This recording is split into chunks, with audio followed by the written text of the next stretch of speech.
Now, I know for myself, I say I'm sorry a lot. I say it to my kids. I screw up as a parent sometimes. I say it to my boss. Sometimes I fail to do my job in some way. And the number one person who hears it just left. I say it to my wife all the time. I screw up all the time. And sorry is really our way of saying, of repenting, saying, I've done something wrong, I've sinned against you, I'm sorry about that. But I think it's something we're taught from a very young age that you need to, if you do something wrong, you need to say you're sorry for it.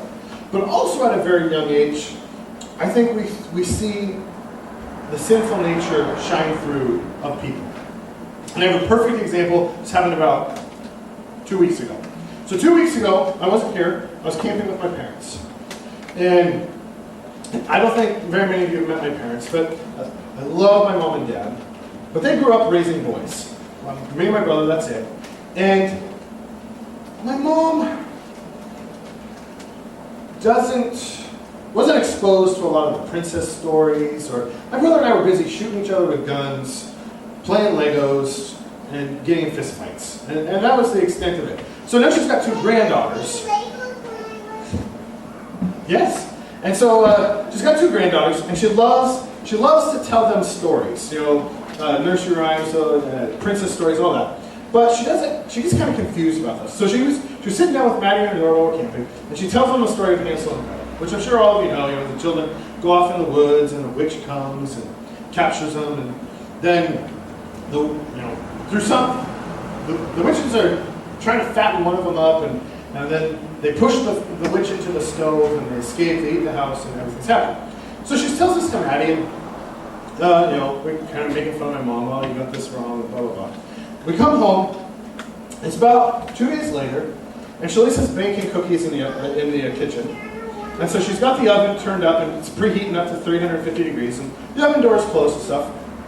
And we're sitting around, Shalisa and I were talking in the living room, and all of a sudden we hear this thunk!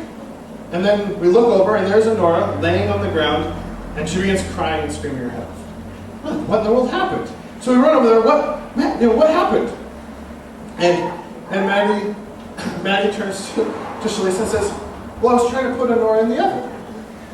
She decided she was going to cook her sister. That's what Hansel and Gretel did, so that's what I'm going to do. I'm going to cook my sister. And Shalisa had a pretty strong reaction to that. I don't think Maddie's heart was...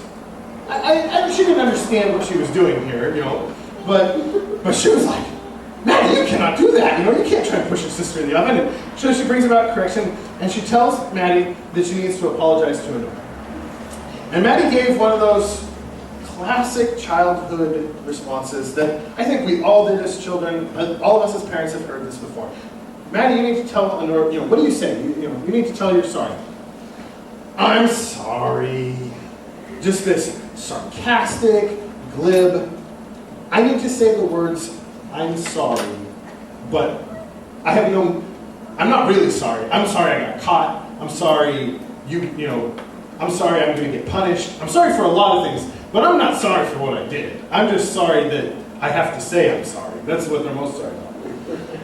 So, Shalisa did not accept that answer. That was not an okay response by Maddie. And she was sent to her room, and she got a spanking, and then we worked through it, and everything worked out.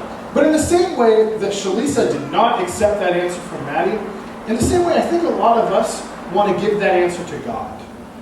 We do something, we sin, whatever it is, we're living in disobedience, and we come to God and we go, I'm sorry, give me forgiveness, I deserve it, you love me, I said I'm sorry, so you have to forgive me.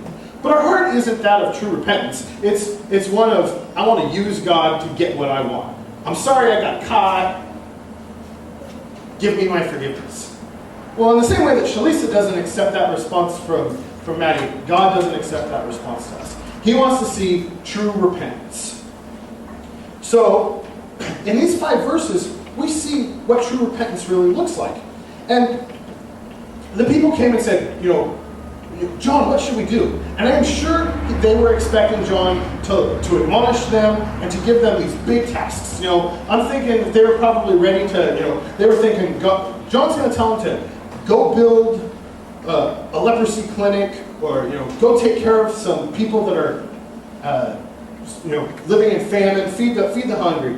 And John comes with this response that we're going to break it down, but it's really basic. It's really simple.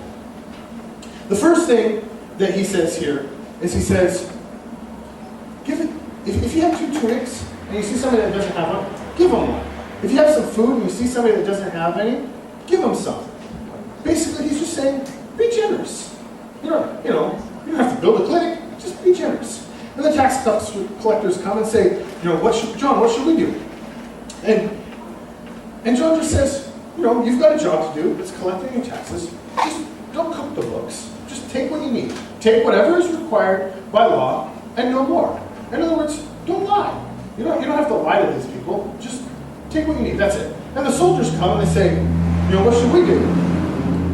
And John's got a simple message for them. He says, don't shake people down for extortion. Hey, that's not cool. Be nice. So really, when we break down John's entire message, there's that book. It was popular a couple years ago, and I think they make posters of it and stuff. It says, everything I need to learn about life, I learned in kindergarten. But really, that's the message John's sending here. If you have true repentance and you want to show that, there's 3 basic principles. Be generous, be honest, be kind.